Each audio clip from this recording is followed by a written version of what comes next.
जय श्री राम। मैं अंकित त्यागी, astrologer, numerologist, लाल किताब एंड वास्तु कंसल्टेंट, आप सभी का फिर से स्वागत करता हूं। राहु केतु अक्सर हमें डरा देते हैं।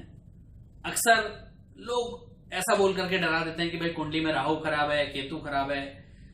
और कितनी सारी सिचुएशंस में मैंने खुद ये देखा है कि राहु केतु खराब ना भी हो तो भी हमें ये कह के डरा दिया जाता है कि भाई आपकी कुंडली में राहु और केतु के अशुभ प्रभाव है। क्यों?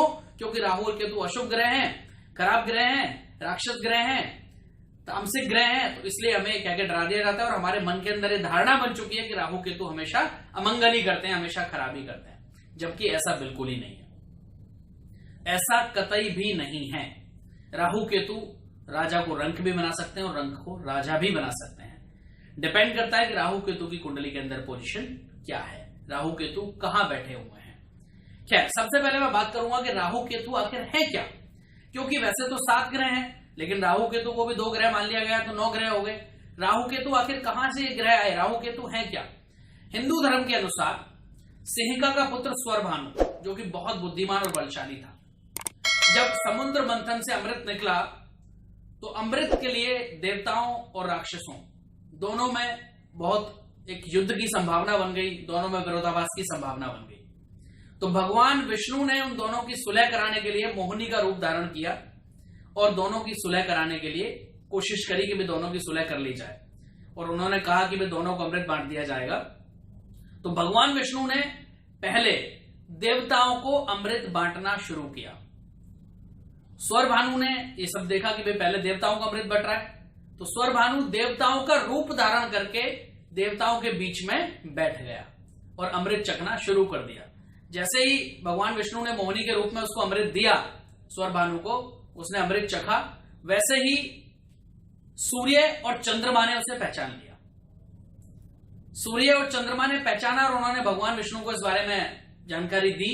तो भगवान विष्णु ने गुस्से में आकर के सुदर्शन चक्र से उसका सर धड़ से अलग कर दिया स्वरभानु का। क्योंकि जो अमृत उसको दिया जा चुका था वो उसके कंठ के अंदर जा चुका था, इसलिए उसका शरीर अमर हो गया। और जो सर के ऊपर वाला भाग है वो राहु और जो नीचे वाला भाग है वो केतु कहलाया, क्योंकि वो अमर हो गया। इस तरीके से वो इस दुनिया में राहु केतु का अस्तित्व आया। खैर, बात करेंगे राहु केतु के अशुभ प्रभाव और शुभ प्रभावों की और उनके उपायों की।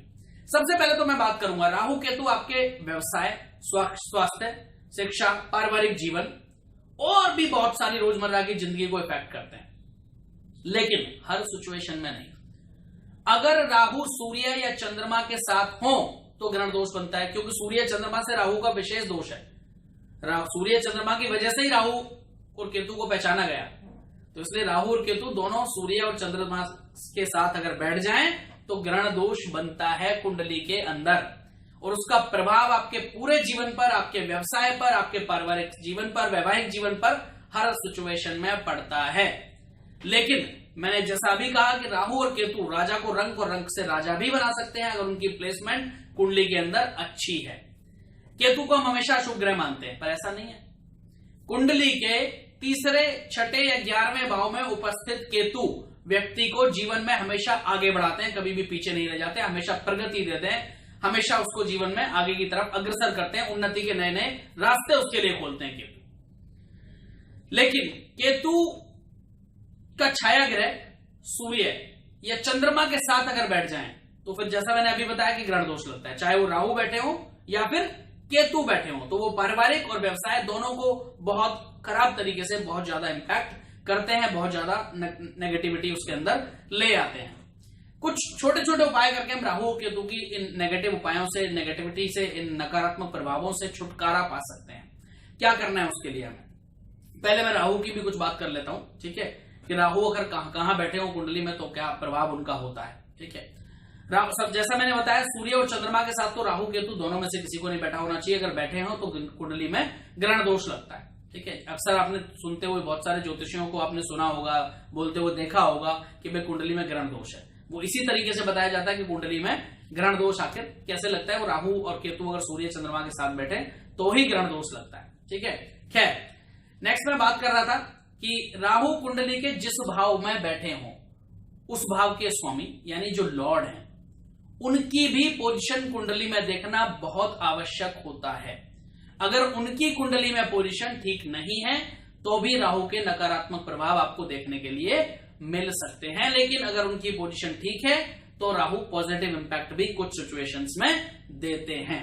क्या उपाय करने हैं राहु और केतु के लिए? पहले बात करेंगे राहु के उपाय की। ठीक है, राहु को प्रसन्न करने के लिए बहुत सारे ज्योतिषाचार्य, बहुत सारे एस्ट्रोलॉजर्स का मानना है कि गोमेद धारण करना भी शुभकारी माना जाता है, लेकिन गोमेद धारण करते समय किसी भी अच्छे ज्योतिष से सलाह जरूर ले लें। ठीक है, राहु के लिए शनिवार के व्रत करना बहुत उपयोगी माना जाता है। अगर आप 18 शनिवार यानी 18 सैटरडे लगातार व्रत करें तो राहु आपको शुभ फल देना शुरू कर देते हैं, ऐसा माना जाता है। राहु के लिए आप कंबल का दान, गरीब व्यक्तियों में सर्दियों में कंबल का दान करें, स्पेशली शनिवार के दिन करें तो अत्यंत लाभकारी होता है। संडे के दिन भी आप कर सकते हैं।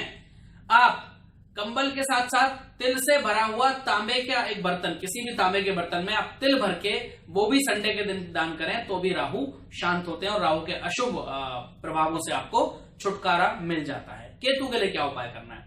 बहुत सारे ज्योतिषाचार्यों का मानना होता है कि केतु के लिए लहसुनिया पहनना भी, लहसुनिया जो स्टोन होता है वो भी धारण करना या फिर फिरोजा भी धारण करना अत्यंत शुभ माना जाता है। वैसे तो केतु के लिए शनिवार के और रविवार के व्रत आप कर सकते हैं। शनिवार के व्रत स्पेशली ज्यादा लाभकारी होते हैं केतु के लिए भी। ठीक है, लेकिन केतु जिस भाव में बैठे हो उस भाव के लॉर्ड का व्रत करना भी आपके लिए शुभकारी होता है और वो राहु की सिचुएशंस में भी अप्लाई होता है। राहु और केतु जिस भाव में बैठे हो उस भाव के जो लॉर्ड हैं, जो स्वामी हैं, उनका व्रत करना भी राहु केतु के अशुभ प्रभावों में थोड़ा सा कमी लाता है, उनको कम कर देता है। केतु का दोष निवारण करने के लिए बकरी का दान करना बहुत शुभ माना गया है। किसी गरीब व्यक्ति को आप बकरी का दान कर दें शनिवार के दिन, बहुत शुभ माना जाता है। किसी मंदिर में जाकर के आप झंडा लगा दें एक शनिवार के दिन, केतु का बहुत अच्छा उपाय है। कुत्तों को खाना खिलाना आप शुरू कर दें, स्ट्रीट डॉग्स को खाना खिलाएं। केतु और राहु का शायद उससे अच्छा उपाय मैं नहीं मानता हूं कि कुछ हो सकता है, सबसे अच्छा उपाय है।